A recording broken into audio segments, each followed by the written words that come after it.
Learn Punjabi with Jagjit sir.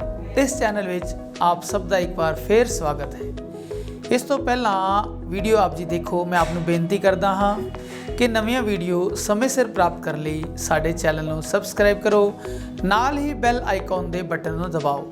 ਜੇਕਰ ਇਹ video ਆਪ ਨੂੰ ਪਸੰਦ ਆਏ ਤਾਂ ਲਾਈਕ ਕਰੋ ਤੇ ਇਸ ਵੀਡੀਓ ਨੂੰ ਹੋਰਾਂ ਨਾਲ ਵੱਧ ਤੋਂ ਵੱਧ ਸ਼ੇਅਰ ਕਰੋ। Learn Punjabi with Jagjit sir ਇਸ ਚੈਨਲ ਤੋਂ ਸਪਾਂਸਰਡ ਇਹ ਜੋ ਵਿਸ਼ੇਸ਼ ਕਲਾਸਾਂ ਚੱਲ ਰਹੀਆਂ ਨੇ, ਇਹ ਰੀਟ ਦੇ ਉਹਨਾਂ ਸਿੱਖਿਆਰਥੀ ਅਧਿਆਪਕਾਂ ਦੇ ਲਈ ਨੇ ਜੋ ਕਿ ਆਪਣੀ ਰੀਟ ਦੀ ਤਿਆਰੀ ਵਿੱਚ ਪੈਡਾਗੋਜੀ ਦੇ ਬਾਰੇ ਆਪਣਾ ਅਧਿਐਨ ਕਰ ਰਹੇ ਨੇ।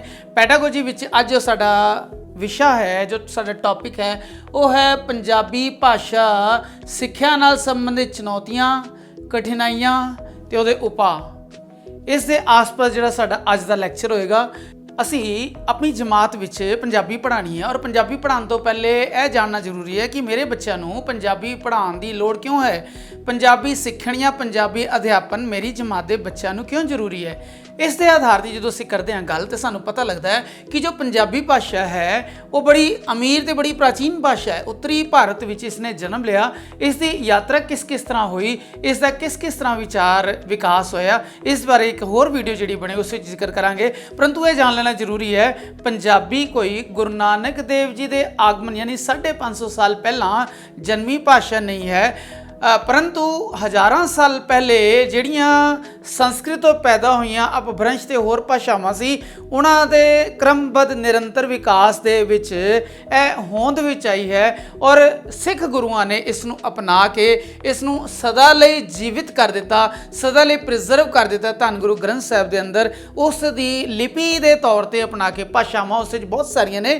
ਪੰਜਾਬੀ ਭਾਸ਼ਾ ਦੇ ਨਾਲ ਨਾਲ ਹੋਰ ਬਹੁਤ ਸਾਰੀਆਂ ਖੇਤਰਾਂ ਦੀਆਂ ਭਾਸ਼ਾਵਾਂ ਨੇ, ਪਰ ਜੋ ਲਿਪੀ ਹੈ ਉਹ ਪੰਜਾਬੀ ਦੀ ਗੁਰਮੁਖੀ ਲਿਪੀ ਹੈ। ਇਸ ਕਰਕੇ ਪੰਜਾਬੀ ਨੂੰ ਧੰਨ ਗੁਰੂ ਗ੍ਰੰਥ ਸਾਹਿਬ 'ਚ ਗੁਰੂਆਂ ਨੇ ਇਹ ਯੋਗਦਾਨ, ਬਹੁਤ ਵੱਡਾ ਯੋਗਦਾਨ ਹੈ, ਬਹੁਤ ਅਮੁੱਲਾ ਯੋਗਦਾਨ ਹੈ ਗੁਰੂਆਂ ਦਾ, ਕਿ ਪੰਜਾਬੀ ਨੂੰ ਉਹਨਾਂ ਨੇ ਸਦੀਵ ਕਾਲ ਫੋਰਐਵਰ ਜਿਹੜਾ ਸੀ ਉਹ ਅਮਰ ਕਰ ਦਿੱਤਾ। ਇਸ ਕਰਕੇ ਕਿਉਂਕਿ ਉਹਨਾਂ ਨੇ ਆਪਣੇ ਉਪਦੇਸ਼ ਪੰਜਾਬੀ ਦੀ ਲਿਪੀ ਗੁਰਮੁਖੀ ਵਿੱਚ ਜਿਹੜਾ ਸੀ ਉਹ ਅੰਕਿਤ ਕਰ ਦਿੱਤੇ ਸ਼੍ਰੀ ਆਦਿ ਗ੍ਰੰਥ ਵਿੱਚ, ਧੰਨ ਗੁਰੂ ਗ੍ਰੰਥ ਸਾਹਿਬ ਵਿੱਚ। ਹੁਣ ਬਹੁਤ ਪ੍ਰਾਚੀਨ ਹੈ ਔਰ ਬਹੁਤ ਅਮੀਰ ਭਾਸ਼ਾ ਹੈ। ਇਸ ਦਾ ਪਿਛੋਕੜ ਅਸੀਂ ਲੈਂਦੇ ਹਾਂ ਤਾਂ ਸਿੱਧਾਂ ਜੋਗੀਆਂ ਦੇ ਜੋ ਉਪਦੇਸ਼ ਹੈ ਉਹ ਪੰਜਾਬੀ ਭਾਸ਼ਾ 'ਚ ਨੇ।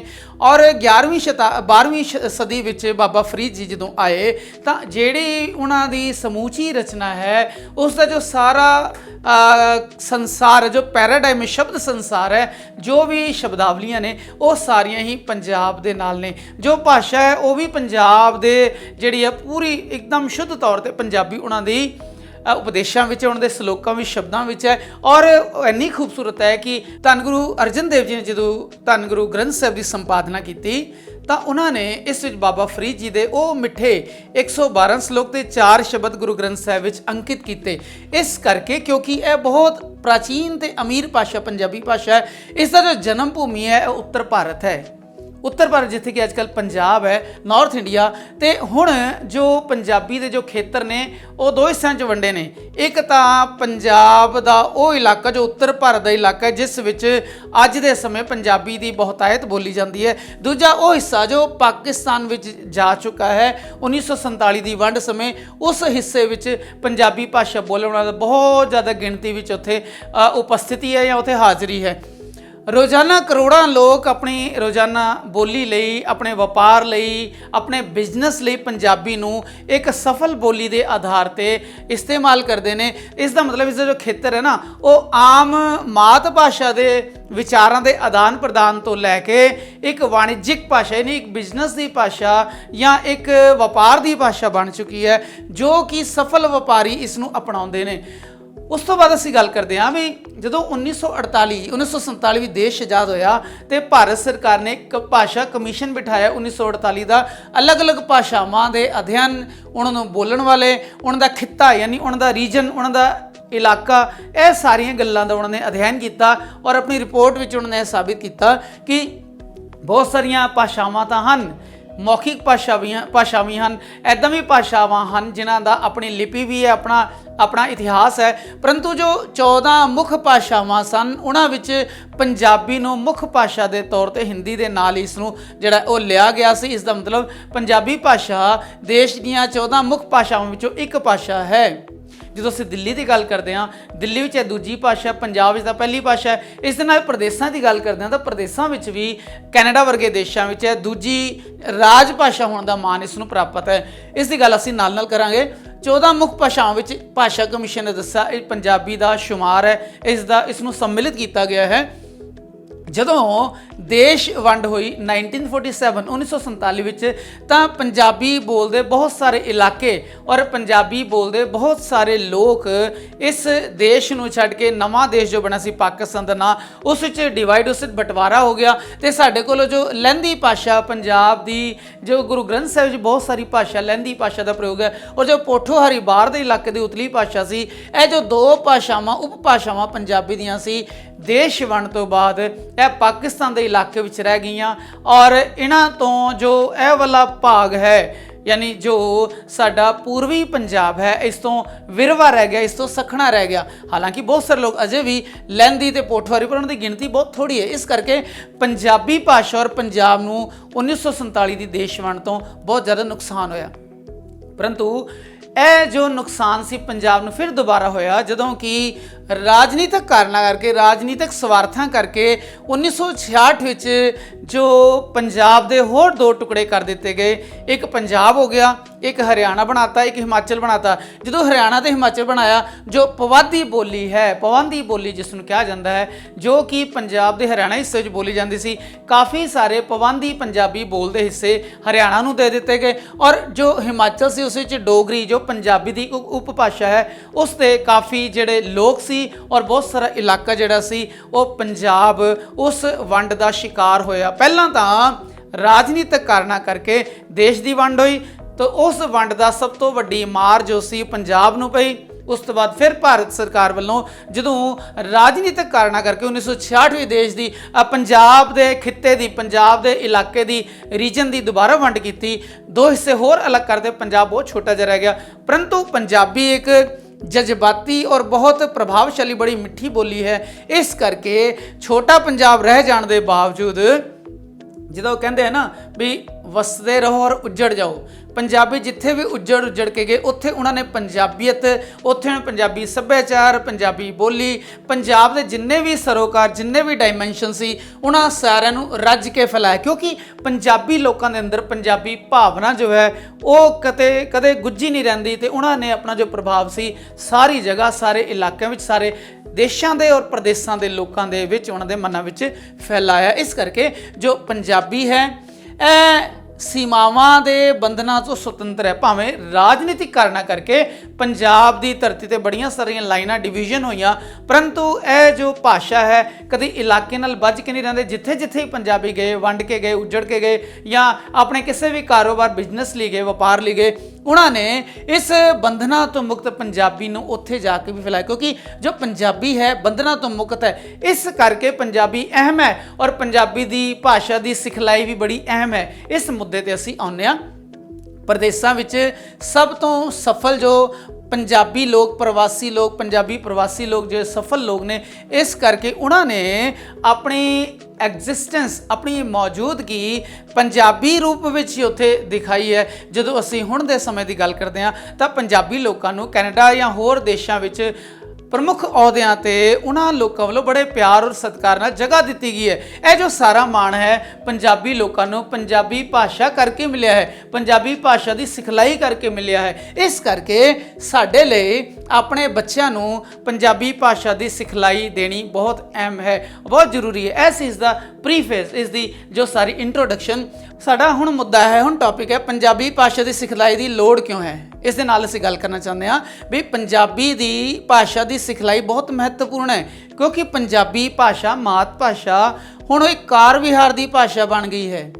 ਹੁਣ ਜੋ ਭਾਸ਼ਾ ਹੈ ਪੰਜਾਬੀ ਭਾਸ਼ਾ ਲੋਕਾਂ ਦੇ ਰੋਜ਼ਾਨਾ ਦੇ ਕਾਰ ਵਿਹਾਰ ਵਿੱਚ ਪ੍ਰਯੋਗ ਹੁੰਦੀ ਹੈ। ਜੇ ਭਾਸ਼ਾ ਨਾ ਹੋਵੇ ਤਾਂ ਕੋਈ ਬੰਦਾ ਪਸ਼ੂ ਦੇ ਸਮਾਨ ਹੈ, ਭਾਸ਼ਾ ਤੋਂ ਹੀਣਾ ਜੋ ਬੰਦਾ ਪਸ਼ੂ ਦੇ ਸਮਾਨ ਹੈ। ਇਸ ਕਰਕੇ ਭਾਸ਼ਾ ਦਾ ਗਿਆਨ ਕਰਾਉਣਾ ਬਹੁਤ ਜ਼ਰੂਰੀ ਹੈ ਕਿਉਂਕਿ ਉਸਦੇ ਜੀਵਨ ਵਿੱਚ ਬਹੁਤ ਵੱਡਾ ਯੋਗਦਾਨ, ਬਹੁਤ ਵੱਡਾ ਮਹੱਤਵ ਨਿਭਾਉਂਦੀ ਹੈ। ਅਗਲੀ ਗੱਲ ਅਸੀਂ ਦੇਖਦੇ ਹਾਂ ਬਈ ਜੋ ਮਾਤ ਭਾਸ਼ਾ ਨਾ ਉਹ ਕਿਸੇ ਬੰਦੇ ਦੀ ਪਰਸਨੈਲਿਟੀ ਸ਼ਖਸੀਅਤ ਦੇ ਸਰਬ ਪੱਖੀ ਵਿਕਾਸ ਲਈ ਬਹੁਤ ਜ਼ਿਆਦਾ ਯੋਗਦਾਨ ਪਾਉਂਦੀ ਹੈ। ਮਾਤ ਭਾਸ਼ਾ ਵਿੱਚ ਨਿਪੁੰਨ ਜਿਹੜਾ ਇਨਸਾਨ ਹੈ, ਮਾਤ ਭਾਸ਼ਾ ਨੂੰ ਸਤਿਕਾਰ ਦੇਣ ਵਾਲਾ ਜੋ ਇਨਸਾਨ ਹੈ, ਮਾਤ ਭਾਸ਼ਾ ਦੇ ਜ਼ਰੀਏ ਤਰੱਕੀ ਕਰਨ ਵਾਲਾ ਇਨਸਾਨ ਹੈ, ਹਮੇਸ਼ਾ ਆਪਣੀ ਸ਼ਖਸੀਅਤ, ਆਪਣੀ ਪਰਸਨੈਲਿਟੀ ਦਾ ਸਰਬ ਪੱਖੀ ਵਿਕਾਸ ਕਰਦਾ। ਨਹੀਂ, ਹਰ ਪੱਖ ਤੋਂ, ਭਾਵੇਂ ਸਰੀਰਕ ਪੱਖ ਹੋਏ, ਬੌਧਿਕ ਪੱਖ ਹੋਏ, ਵਪਾਰਕ ਪੱਖ ਹੋਏ, ਆਰਥਿਕ ਪੱਖ ਹੋਏ, ਰਾਜਸੀ ਪੱਖ ਹੋਏ, ਜੋ ਵੀ ਸਰਬ ਪੱਖੀ ਵਿਕਾਸ ਮਾਤ ਬੋਲੀ ਦੇ ਨਾਲ ਹੀ ਸੰਭਵ ਹੈ। ਇਸ ਕਰਕੇ ਮਾਤ ਭਾਸ਼ਾ ਦੀ ਸਿਖਲਾਈ ਦੇਣ ਦੀ ਬਹੁਤ ਲੋੜ ਹੈ। ਅਗਲੀ ਗੱਲ ਹੈ ਕਿ ਜੋ ਪੰਜਾਬੀ ਮਾਤ ਭਾਸ਼ਾ ਦੀ ਸਿਖਲਾਈ ਹੈ ਦੋ ਤਰੀਕੇ ਨਾਲ ਹੁੰਦੀ ਹੈ। ਇੱਕ ਤਾਂ ਗੈਰ ਰਸਮੀ ਤਰੀਕੇ ਨਾਲ ਹੁੰਦੀ ਹੈ।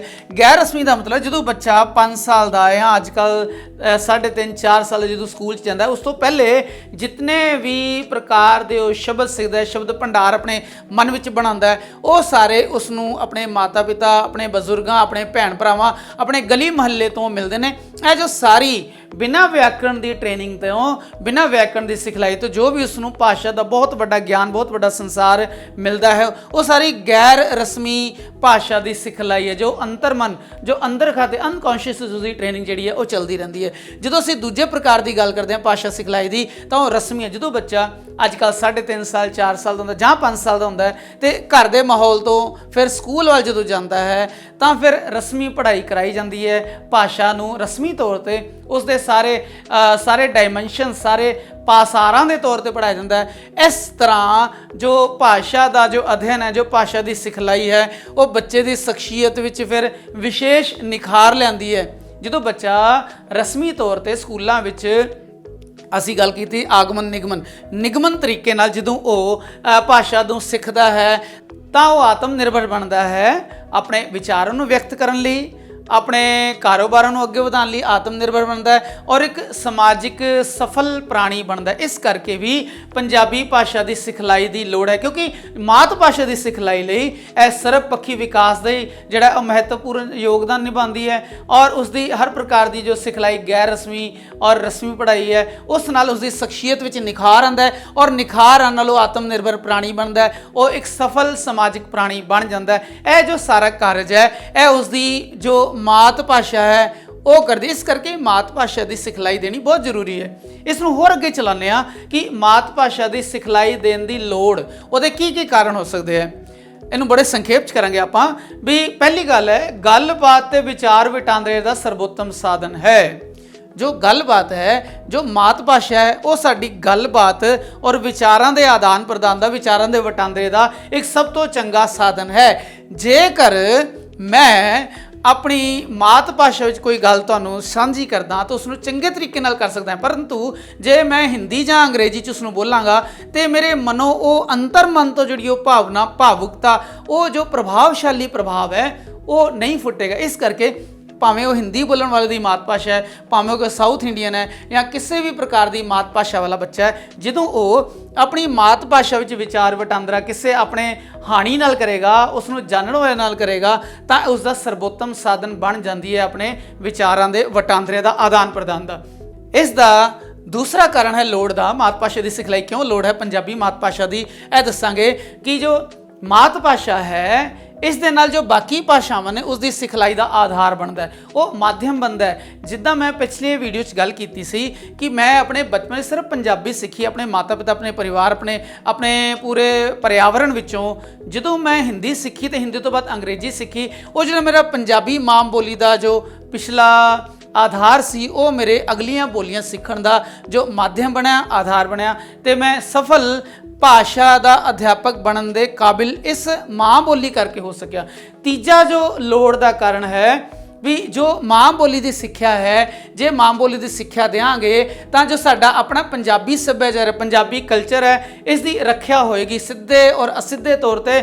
ਔਰ ਇਸ ਬੰਦੇ ਦੁਆਰਾ ਮਾਂ ਬੋਲੀ ਪੜ੍ਹਿਆ ਹੋਇਆ, ਮਾਂ ਬੋਲੀ ਸਿੱਖਿਆ ਹੋਇਆ, ਉਹ ਮਾਂ ਬੋਲੀ 'ਚ ਆਪਣੇ ਸੰਚਾਰਾਂ ਦਾ ਆਦਾਨ ਪ੍ਰਦਾਨ ਕਰਦਾ ਹੋਇਆ ਬੰਦਾ ਆਪਣੇ ਸੱਭਿਆਚਾਰ ਦੀ ਰੱਖਿਆ ਵੀ ਕਰਦਾ ਹੈ ਔਰ ਇੱਕ ਚੰਗਾ ਸੰਚਾਰ ਕਰਦਾ ਹੈ ਔਰ ਆਪਣੇ ਸੱਭਿਆਚਾਰ ਦਾ ਪ੍ਰਸਾਰ ਕਰਦਾ ਹੈ। ਇਸ ਕਰਕੇ ਜੋ ਪੰਜਾਬੀ ਕਲਚਰ ਹੈ ਉਹ ਪੰਜਾਬ ਤੋਂ ਬਾਅਦ ਦਿੱਲੀ ਤੋਂ ਇਲਾਵਾ ਸਾਰੇ ਭਾਰਤ ਦੇ ਕੋਨਿਆਂ ਤੋਂ ਇਲਾਵਾ ਜਿੱਥੇ ਵੀ ਕੋਈ ਵਸਦਾ ਹੈ, ਜਿੱਥੇ ਵੀ ਕੋਈ ਆਬਾਦੀ ਹੈ, ਉਸ ਜਗ੍ਹਾ ਤੇ ਆਪਣੀ ਮਾਤ ਬੋਲੀ ਪੰਜਾਬੀ ਦੇ ਆਧਾਰ ਤੇ ਪੰਜਾਬੀ ਲੋਕਾਂ ਨੇ ਆਪਣੇ ਸੱਭਿਆਚਾਰ ਨੂੰ ਜਿੰਦਾ ਰੱਖਿਆ ਹੈ ਔਰ ਉਸ ਦੇ ਰਾਹੀਂ ਹੀ ਆਪਣੀ ਅਲੱਗ ਪਹਿਚਾਣ ਜਿਹੜੀ ਹੈ ਉਹ ਲੋਕਾਂ ਨੂੰ ਦੱਸ ਰਹੇ ਨੇ। ਸਿੱਖਾਂ ਲਈ ਇਸ ਕਰਕੇ ਵੀ ਵਿਸ਼ੇਸ਼ ਤੌਰ ਤੇ ਹੈ ਕਿਉਂਕਿ ਇਹ ਜੋ ਪਗੜੀ ਹੈ ਸਾਡੇ ਭਾਰਤੀ ਪਹਿਰਾਵੇ ਦਾ ਅਹਿਮ ਚਿੰਨ੍ਹ ਹੈ, ਜਿਸ ਨੂੰ ਕਿ ਸਾਰੇ ਹੀ ਲੋਕ ਭਾਵੇਂ ਹਿੰਦੂ ਨੇ, ਮੁਸਲਮਾਨ ਨੇ, ਇਸ ਨੂੰ ਅਪਣਾਉਂਦੇ ਨੇ, ਪਰੰਤੂ ਸਿੱਖ ਧਰਮ ਇਸ ਨੂੰ ਵਿਸ਼ੇਸ਼ ਤੌਰ ਤੇ ਉਸ ਧਰਮ ਦਾ ਅੰਗ ਹੀ ਬਣਾ ਦਿੱਤਾ ਗਿਆ। ਇਸ ਕਰਕੇ ਪੰਜਾਬ ਦੀ ਜੋ ਰਿਪਰੈਜ਼ੈਂਟੇਸ਼ਨ ਹੈ ਉਹ ਪਗੜੀ ਕਰਕੇ ਹੁੰਦੀ ਹੈ ਤੇ ਸਿੱਖਾਂ ਨੇ ਔਰ ਭਾਰਤੀਆਂ ਨੇ ਆਪਣੀ ਪਗੜੀ ਵਾਲੀ ਆਇਡੈਂਟੀਟੀ ਨੂੰ ਕਦੇ ਨਹੀਂ ਭੁਲਾਇਆ ਕਿਉਂਕਿ ਇਹ ਸਾਡੇ ਸੱਭਿਆਚਾਰ ਦਾ ਇੱਕ ਅਹਿਮ ਅੰਗ ਹੈ। ਇਸ ਕਰਕੇ ਸੱਭਿਆਚਾਰ ਦੀ ਰੱਖਿਆ, ਸੱਭਿਆਚਾਰ ਦਾ ਸੰਚਾਰ ਔਰ ਪ੍ਰਸਾਰ ਜੋ ਹੈ ਉਹ ਸਾਰਾ ਮਾਤ ਭਾਸ਼ਾ ਦੀ ਸਿਖਲਾਈ ਕਰਕੇ ਹੀ, ਇਸ ਕਰਕੇ ਇਸ ਦੀ ਪੜ੍ਹਾਉਣ ਦੀ ਲੋੜ ਹੈ। ਇਹ ਇਸ ਦਾ ਕਾਰਨ ਹੈ। ਅਸੀਂ ਅਗਲਾ ਚੌਥਾ ਕਾਰਨ ਦੇਖਦੇ ਹਾਂ ਵੀ ਇਸ ਦੀ ਲੋੜ ਦਾ ਕੀ ਕਾਰਨ ਹੈ। ਰਾਜ ਪ੍ਰਬੰਧ ਲਈ, ਜਦੋਂ ਅਸੀਂ ਪੰਜਾਬ ਦੀ ਗੱਲ ਕਰਦੇ ਹਾਂ ਤੇ ਪੰਜਾਬ ਵਿੱਚ ਇਹ ਪ੍ਰਾਥਮਿਕ ਯਾਨੀ ਪਹਿਲੀ ਭਾਸ਼ਾ ਹੈ ਰਾਜ ਪ੍ਰਬੰਧ ਚਲਾਉਣ ਲਈ, ਤੇ ਪੰਜਾਬੀ ਦਾ ਜੋ ਪੰਜਾਬ ਦਾ ਜੋ ਰਾਜਸੀ ਪ੍ਰਬੰਧ ਹੈ ਉਸ ਦਾ ਆਧਾਰ ਜੋ ਹੈ ਉਹ ਪੰਜਾਬੀ ਮਾਂ ਬੋਲੀ ਹੀ ਹੈ। ਜਦੋਂ ਅਸੀਂ ਦਿੱਲੀ ਦੀ ਗੱਲ ਕਰਦੇ ਹਾਂ ਤਾਂ ਦਿੱਲੀ ਵਿੱਚ ਪੰਜਾਬੀ ਦੂਜੀ ਭਾਸ਼ਾ ਹੋਣ ਕਰਕੇ ਇਹ ਰਾਜ ਭਾਸ਼ਾ ਵਿੱਚ ਇੱਕ ਅਹਿਮ, ਰਾਜ ਪ੍ਰਬੰਧ ਵਿੱਚ ਅਹਿਮ ਭੂਮਿਕਾ ਨਿਭਾਉਂਦੀ ਹੈ। ਭਾਵੇਂ ਇਹ ਔਪਚਾਰਿਕ ਤੌਰ ਤੇ ਹੋਵੇ, ਫਾਰਮਲ ਤਰੀਕੇ ਨਾਲ ਹੋਵੇ, ਪਰੰਤੂ ਮਾਂ ਬੋਲੀ ਪੰਜਾਬੀ ਸਾਰੇ ਸਰਕਾਰੀ ਬੋਰਡਾਂ ਉੱਤੇ, ਸਾਰੇ ਸਾਈਨ ਬੋਰਡਾਂ ਉੱਤੇ ਦੂਜੇ ਨੰਬਰ ਤੇ ਨਜ਼ਰ ਆਉਂਦੀ ਹੈ। ਇਸ ਦਾ ਮਤਲਬ ਇਹ ਹੈ ਕਿ ਰਾਜ ਪ੍ਰਬੰਧ ਲਈ ਮਾਂ ਬੋਲੀ ਪੰਜਾਬੀ ਦੀ ਬਹੁਤ ਲੋੜ ਹੈ। ਅਗਲੀ ਗੱਲ ਅਸੀਂ ਕਰਦੇ ਹਾਂ ਟਕਸਾਲੀ ਭਾਸ਼ਾ ਦੇ ਪ੍ਰਯੋਗ ਲਈ। ਟਕਸਾਲੀ ਯਾਨੀ ਮਿਆਰੀ ਭਾਸ਼ਾ। ਅਸੀਂ ਪੰਜਾਬ ਦੀ ਪੰਜਾਬੀ ਮਾਂ ਬੋਲੀ ਬਾਰੇ ਗੱਲ ਕਰਦੇ ਹਾਂ ਤਾਂ ਇੱਕ ਮਾਝੀ ਹੈ, ਇੱਕ ਦੁਆਬੀ ਹੈ, ਇੱਕ ਪੁਆਂਦੀ ਹੈ, ਇਸ ਤਰ੍ਹਾਂ ਜੋ ਜਿੰਨੀਆਂ ਵੀ ਦੀਆਂ ਉਪਭਾਸ਼ਾਵਾਂ ਨੇ, ਭਾਵੇਂ ਡੋਗਰੀ ਹੈ, ਇਹਨਾਂ ਵਿੱਚ ਜੋ ਸਟੈਂਡਰਡ ਰੂਪ ਹੈ, ਜੋ ਸਾਡੇ ਸਾਹਿਤ ਦਾ ਮੇਨ ਆਧਾਰ ਹੈ, ਜੋ ਮਾਝੀ ਬੋਲੀ ਹੈ, ਉਹ ਇੱਕ ਟਕਸਾਲੀ ਭਾਸ਼ਾ ਹੈ। ਜੇ ਕਿਸੇ ਵੀ ਭਾਸ਼ਾ ਨੂੰ ਸਟੈਂਡਰਡ ਭਾਸ਼ਾ ਜਾਂ ਮਿਆਰੀ ਭਾਸ਼ਾ ਮੰਨ ਲਵਾਂਗੇ ਤਾਂ ਬੜੇ ਸਾਰੇ ਬਖੇੜੇ ਖੜੇ ਹੋ ਜਾਣਗੇ। ਅਸੀਂ ਪੰਜਾਬੀ ਦਾ ਸ਼ੁੱਧ ਰੂਪ ਕਿਸੇ ਨੂੰ ਮੰਨ ਨਹੀਂ ਸਕਾਂਗੇ। ਇਸ ਕਰਕੇ ਪੰਜਾਬੀ ਸਾਹਿਤ ਵਿੱਚ ਸਾਹਿਤਕਾਰਾਂ, ਸ਼ਾਸਤਰੀਆਂ ਨੇ ਜਾਂ ਹੋਰ ਸਰਕਾਰੀ ਅਦਾਰਿਆਂ ਨੇ ਮਾਝੀ ਬੋਲੀ ਨੂੰ ਸਟੈਂਡਰਡ ਭਾਸ਼ਾ ਯਾਨੀ ਟਕਸਾਲੀ ਭਾਸ਼ਾ ਦੇ ਤੌਰ ਤੇ ਸਵੀਕਾਰ ਕਰਕੇ ਔਰ ਅਧਿਆਪਨ, ਪੜ੍ਹਨ ਪੜ੍ਹਾਉਣ ਔਰ ਜਿਤਨੇ ਵੀ ਪ੍ਰਕਾਰ ਦੇ ਸਾਧਨ ਨੇ ਉਹਨਾਂ ਦੇ ਵਿੱਚ ਪੰਜਾਬੀ ਮਾਂ ਬੋਲੀ ਨੂੰ ਟਕਸਾਲੀ ਭਾਸ਼ਾ ਦੇ ਤੌਰ ਤੇ ਸਵੀਕਾਰ ਕੀਤਾ ਹੈ। ਇਸ ਕਰਕੇ ਮਾਂ ਬੋਲੀ ਪੰਜਾਬੀ ਪੜ੍ਹਾਉਣ ਦੀ ਲੋੜ ਹੈ ਤਾਂ ਜੋ ਅਲੱਗ-ਅਲੱਗ ਡਾਇਲੈਕਟ, ਅਲੱਗ-ਅਲੱਗ ਉਪਭਾਸ਼ਾ ਵਿੱਚੋਂ ਨਿਕਲ ਕੇ ਜਮਾਤ ਵਿੱਚ ਬੱਚੇ ਹੈ ਉਹਨੂੰ ਦੱਸਿਆ ਜੇ ਪੰਜਾਬੀ ਮਾਂ ਬੋਲੀ ਦਾ ਸਟੈਂਡਰਡ ਭਾਸ਼ਾ ਦਾ ਰੂਪ ਇਹ ਹੈ। ਇਸ ਦੇ ਵਿਆਕਰਣ ਰੂਪ ਜਿਹੜੇ ਵਰਤੋਂ ਵਿਹਾਰ ਉਹ ਇਹ ਵਾਲੀ ਹੈ। ਇਸ ਤੋਂ ਬਾਹਰ ਜਾਓਗੇ ਤਾਂ ਇਹ ਜੋ ਪੰਜਾਬੀ ਇਹ ਜਿਹੜੀ ਹੈ ਨਾ ਉਹ ਕੋਈ ਉਪਭਾਸ਼ਾ ਤਾਂ ਬਣੀ ਰਹਿ ਸਕਦੀ ਹੈ ਪਰ ਸ਼ੁੱਧ ਪੰਜਾਬੀ ਟਕਸਾਲੀ ਭਾਸ਼ਾ, ਮਿਆਰੀ ਭਾਸ਼ਾ ਨਹੀਂ ਰਹਿ ਸਕਦੀ। ਇਸ ਕਰਕੇ ਜੋ ਪੰਜਾਬੀ ਮਾਂ ਬੋਲੀ ਸਿੱਖਿਆ ਇਸ ਕਰਕੇ ਵੀ ਜ਼ਰੂਰੀ ਹੈ ਵੀ ਟਕਸਾਲੀ ਭਾਸ਼ਾ ਦਾ ਪ੍ਰਸਾਰ ਹੋ ਸਕੇ। ਅਗਲੀ ਗੱਲ ਹੈ ਮਾਂ ਬੋਲੀ ਪੰਜਾਬੀ ਦੀ ਪੜ੍ਹਾਉਣ ਦੀ ਇਸ ਕਰਕੇ ਲੋੜ ਹੈ, ਇਸ ਨਾਲ ਕ੍ਰੀਏਟਿਵਿਟੀ ਜੋ ਸਿਰਜਨਾਤਮਕ ਸ਼ਕਤੀ ਉਸ ਦਾ ਵਿਕਾਸ ਹੁੰਦਾ ਹੈ। ਆਪਣੀ ਮਾਂ ਬੋਲੀ ਵਿੱਚ ਆਪਣੇ ਵਿਚਾਰਾਂ ਦੀ ਅਭਿਵਿਅਕਤੀ ਹੈ ਜੋ ਉਸ ਦਾ ਜੋ ਪ੍ਰਗਟਾਵਾ ਹੈ ਉਹ ਚੰਗੀ ਤਰ੍ਹਾਂ ਹੋ ਸਕਦਾ ਹੈ। ਅਗਲਾ ਪੁਆਇੰਟ ਹੈ ਦੂਜੀ ਭਾਸ਼ਾ ਸਿੱਖਣ ਲਈ ਆਧਾਰ ਹੈ। ਅਸੀਂ ਪਹਿਲੇ ਵੀ ਗੱਲ ਕਰ ਚੁੱਕੇ ਹਾਂ, ਇਹ ਇੱਥੇ ਆ ਚੁੱਕਿਆ ਹੈ, ਪਰੰਤੂ ਅਸੀਂ ਇਸ ਦੀ ਜਗ੍ਹਾ ਕਰ ਸਕਦੇ ਹਾਂ ਵੀ ਕਰੀਅਰ ਯਾਨੀ ਰੁਜ਼ਗਾਰ ਯਾਨੀ ਕਿੱਤੇ ਲਈ ਮਾਂ ਬੋਲੀ ਪੰਜਾਬੀ ਦੀ ਬਹੁਤ ਵੱਡੀ ਅਹਿਮੀਅਤ ਜਿਹੜਾ ਹੁਣ ਜ਼ਿਆਦਾ ਜੋ ਫੋਕਸ ਹੈ ਉਹ ਇਸ 'ਤੇ ਹੈ ਕਿਉਂਕਿ ਇਸ ਸਮੇਂ ਜੋ ਪੰਜਾਬੀ ਹੈ ਭਾਵੇਂ ਕਿਸੇ ਨੂੰ ਸਮਝ ਨਹੀਂ ਆਉਂਦੀ ਪਰ ਪੰਜਾਬੀ ਗਾਣੇ, ਪੰਜਾਬੀ ਨਾਚ, ਪੰਜਾਬੀ ਨਾਟਕ, ਪੰਜਾਬੀ ਐਲਬਮ ਇਹ ਸਾਰੇ ਬਹੁਤ ਮੰਨੇ ਪ੍ਰਮੰਨੇ ਨਹੀਂ ਪ੍ਰਵਾਨਿਤ ਹੋ ਗਏ ਨੇ। ਭਾਰਤ ਵਿੱਚ, ਭਾਰਤ ਤੋਂ ਬਾਹਰ ਜਿਨ੍ਹਾਂ ਨੂੰ ਪੰਜਾਬੀ ਦੀ ਕੋਈ ਸੂਝ ਨਹੀਂ ਉਹਨਾਂ ਨੂੰ ਪੰਜਾਬੀ ਸੱਭਿਆਚਾਰ, ਪੰਜਾਬੀ ਰਿਦਮ, ਪੰਜਾਬੀ ਗਾਣਿਆਂ, ਪੰਜਾਬੀ ਭੰਗੜੇ ਔਰ ਪੰਜਾਬੀ ਲੋਕਾਂ ਦੇ ਪਹਿਰਾਵੇ ਨਾਲ ਬੜਾ ਮੋਹ ਹੋ ਗਿਆ। ਇਸ ਕਰਕੇ ਇਹ ਜੋ ਪੰਜਾਬੀ ਭਾਸ਼ਾ ਹੈ ਇਸ ਨੂੰ ਇੱਕ ਕਰੀਅਰ ਦੇ ਤੌਰ ਤੇ ਹੀ ਵਰਤਿਆ ਜਾਂਦਾ ਹੈ। ਇਹ ਪੰਜਾਬੀ ਦੇ ਕੋਰੀਓਗ੍ਰਾਫਰ ਯਾਨੀ ਪੰਜਾਬ ਦਾ ਭੰਗੜਾ ਸਿਖਾਉਣ ਦੇ ਕੋਚ ਬਣ ਸਕਦੇ ਹੈ, ਸਕ੍ਰਿਪਟ ਰਾਈਟਰ ਬਣ ਸਕਦੇ ਆ, IAS, IPS, ICS ਇਸ ਤਰ੍ਹਾਂ ਜੋ ਵੱਡੇ ਇਮਤਿਹਾਨ ਹੁੰਦੇ ਅਸੀਂ ਉਹਨਾਂ ਨੂੰ ਪੰਜਾਬੀ ਦੇ ਰਾਹੀਂ ਅਸੀਂ ਕਲੀਅਰ ਕਰ ਸਕਦੇ ਹਾਂ, ਆਸਾਨੀ ਨਾਲ ਕਰੈਕ ਕਰ ਸਕਦੇ ਹਾਂ। ਇਸ ਬਾਰੇ ਵੀ ਇੱਕ ਹੋਰ ਵੀਡੀਓ ਮੈਂ ਬਣਾਉਣ ਬਾਰੇ ਸੋਚ ਰਿਹਾ ਵੀ ਪੰਜਾਬੀ ਦੇ ਰਾਹੀਂ IAS, IPS, ICS ਵਰਗੇ ਜੋ ਵੱਡੇ ਭਾਰਤ ਦੇ ਇਮਤਿਹਾਨ ਨੇ ਉਹਨਾਂ ਨੂੰ ਕਿੰਨੀ ਆਸਾਨੀ ਨਾਲ ਬੜੀ ਈਜ਼ੀਲੀ ਉਸ ਨੂੰ ਕਰੈਕ ਕੀਤਾ ਜਾ ਸਕਦਾ ਹੈ ਔਰ ਚੰਗੀ ਜਗ੍ਹਾ ਤੇ ਆਪਣੀ ਜੋ ਨਿਯੁਕਤੀ, ਨੌਕਰੀ ਲਗਵਾਈ ਜਾ ਸਕਦੀ ਹੈ। ਇਸ ਬਾਰੇ ਅਸੀਂ ਬਾਅਦ 'ਚ ਗੱਲ ਕਰਾਂਗੇ। ਔਰ ਲਾਸਟ ਸਾਡਾ ਪੁਆਇੰਟ ਹੈ ਆਦਰਸ਼ ਨਾਗਰਿਕ ਦਾ ਨਿਰਮਾਣ। ਪੰਜਾਬੀ ਮਾਂ ਬੋਲੀ ਦੁਆਰਾ ਪੰਜਾਬੀ ਬੱਚੇ ਆਦਰਸ਼ ਨਾਗਰਿਕ ਬਣ ਸਕਦੇ ਨੇ ਆਪਣੀ ਮਾਂ ਬੋਲੀ ਤੇ ਮਾਣ ਕਰਦੇ ਹੋਏ। ਐਸੀ ਪੰਜਾਬੀ ਪੜ੍ਹਾਉਣ ਦੀ ਜਿਹੜੀ ਲੋੜ ਹੈ ਇਸ ਬਾਰੇ ਗੱਲ ਹੁਣ ਅਸੀਂ ਜੋ ਅਗਲੇ ਟੌਪਿਕ ਨੇ ਇਸੇ ਆਧਾਰ ਤੇ ਬਈ ਪੰਜਾਬੀ ਵਿਸ਼ਾ ਸਿੱਖਿਆ ਨਾਲ ਸੰਬੰਧਿਤ ਚੁਣੌਤੀਆਂ। ਅਜੇ ਅਸੀਂ ਚੁਣੌਤੀਆਂ ਦੀ ਗੱਲ ਨਹੀਂ ਕੀਤੀ, ਹਜੇ ਸਿਰਫ ਅਸੀਂ ਇਸ ਦੀ ਇੰਟਰੋਡਕਸ਼ਨ ਦਿੱਤੀ ਹੈ ਵੀ ਪੰਜਾਬੀ ਮਾਂ ਬੋਲੀ ਕੀ ਹੈ, ਉਸ ਵਿੱਚ ਜਦੋਂ ਦੇਸ਼ ਵੰਡ ਹੋਈ, ਜਦੋਂ ਰਾਜਾਂ ਦੀ ਵੰਡ ਹੋਈ, ਉਸ ਵਿੱਚ ਕੀ ਫਰਕ ਪਿਆ, ਪੰਜਾਬੀ ਮਾਂ ਬੋਲੀ ਪੜ੍ਹਾਉਣਾ ਕਿਉਂ ਜ਼ਰੂਰੀ ਹੈ। ਇਸ ਦੇ ਬਾਅਦ ਅਸੀਂ ਦੱਸਾਂਗੇ ਵੀ ਇਸ ਦੀਆਂ ਚੁਣੌਤੀਆਂ ਕਿਹੜੀਆਂ ਹੈ, ਜਿਹੜੇ ਚੈਲੰਜਸ ਆ ਉਹ ਕਿਹੜੇ ਕਿਹੜੇ ਹੈ, ਸਮੱਸਿਆ ਕਿਹੜੀਆਂ ਹੈ ਔਰ ਉਪਾਅ ਕਿਹੜੇ ਕਿਹੜੇ ਹੈ। ਹੁਣ ਅਸੀਂ ਇਸ ਦੇ ਨਾਲ ਕੰਟੀਨਿਊ ਕਰਦੇ ਹਾਂ। ਨਵੀਆਂ ਵੀਡੀਓ ਸਮੇਂ ਸਿਰ ਪ੍ਰਾਪਤ ਕਰਨ ਲਈ ਸਾਡੇ ਚੈਨਲ ਨੂੰ ਸਬਸਕ੍ਰਾਈਬ ਕਰੋ, ਨਾਲ ਹੀ ਬੈਲ ਆਈਕਨ ਦੇ ਬਟਨ ਨੂੰ ਦਬਾਓ। ਜੇਕਰ ਇਹ ਵੀਡੀਓ ਆਪ ਨੂੰ ਪਸੰਦ ਆਏ ਤਾਂ ਲਾਈਕ ਕਰੋ ਤੇ ਇਸ ਵੀਡੀਓ ਨੂੰ ਹੋਰਾਂ ਨਾਲ ਵੱਧ ਤੋਂ ਵੱਧ ਸ਼ੇਅਰ ਕਰੋ।